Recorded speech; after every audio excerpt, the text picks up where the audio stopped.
সকলকে জয় যিশু। খ্রিস্টীয় জীবনে নাইটের প্রেয়ার অবশ্যই আমাদের প্রয়োজন। কেন জানেন? রাত্রির প্রার্থনার গুরুত্বটা কতটা বেশি তা কি আপনি জানেন? শয়তান খ্রিস্টীয় ভাই বোনদের জীবনের পরিকল্পনা, ওর সমস্ত কারসাজির পরিকল্পনা করে রাত্রিতে, এবং নাইটের প্রেয়ার করে যখন আপনি ঘুমাবেন, রাত্রিতে মধ্যরাত্রিতে যখন আপনি প্রার্থনা করবেন, শয়তানের সমস্ত পরিকল্পনাগুলো নষ্ট হয়ে যাবে। আপনি যদি সমস্ত মানুষের মতোই রাত্রিতে ঘুমিয়ে পড়েন প্রার্থনা না করে, অর্থাৎ নাইট প্রেয়ার না করে, সেখানে শয়তান আপনার জীবনে পরের দিনে সমস্ত পরিকল্পনাগুলো ওর ফুলফিল করবে। হালেলুয়া। আমরা অনেক সময় অন্ধকারকে দেখে ভয় পাই। আমরা অনেক সময় ভাবি, আরে বাবা অন্ধকার, ওখানে আমরা কিভাবে যাব? আপনি যদি পড়েন আদি পুস্তক তার 1 অধ্যায় 2 পদ, সেখানে ঈশ্বরের বচন বলছে, পৃথিবী ঘোর ও শূন্য ছিল এবং অন্ধকার জলধির উপরে ছিল।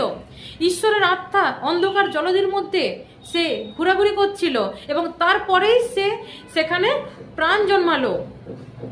আপনি যখন অন্ধকারের মধ্যে প্রার্থনা করবেন, মধ্যরাত্রিতে যখন প্রার্থনা করবেন, ঈশ্বরের মহিমাকে আপনি দেখতে পাবেন একদম 100%।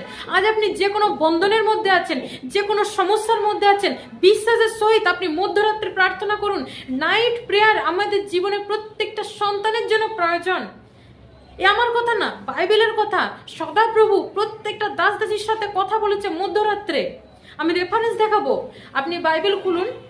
সেখানে প্রেরিত তার 16 অধ্যায়ের 25 পদ ঈশ্বরের বচন বলছে, কিন্তু মধ্যরাত্রে পৌল ও শিল প্রার্থনা করিতে করিতে ঈশ্বরের উদ্দেশ্যে স্তোত্র গান করিতেছিলেন এবং বন্দীগণ তাহাদের গান কান পাতিয়া শুনিতেছিল। তখন হঠাৎ মহাভূমিকম্প হইল, এমনকি কারাগারের ভিত্তিমূল কাঁপিয়া উঠিল, আর অমনি সমস্ত দ্বার খুলিয়া গেল ও সকলের বন্ধন মুক্ত হইল। হালেলুয়া। এখানে পৌল এবং শিল দেখতে পাচ্ছি, এরা কারাগারের মধ্যে বন্দী। এরা অ্যাকচুয়ালি সদাপ্রভুর দাস এবং এরা কারাগারের মধ্যে বন্দী। এরা মধ্যরাত্রিতে কন্টিনিউ প্রভুর কাছে প্রার্থনা করছিল, কন্টিনিউ প্রভুর স্তুতি আরাধনা করছিল, এবং এদের পায়ে উপরে লেখা আছে হাঁড়িকাঠ দিয়ে তাদের পাকে ধরে রেখেছিল।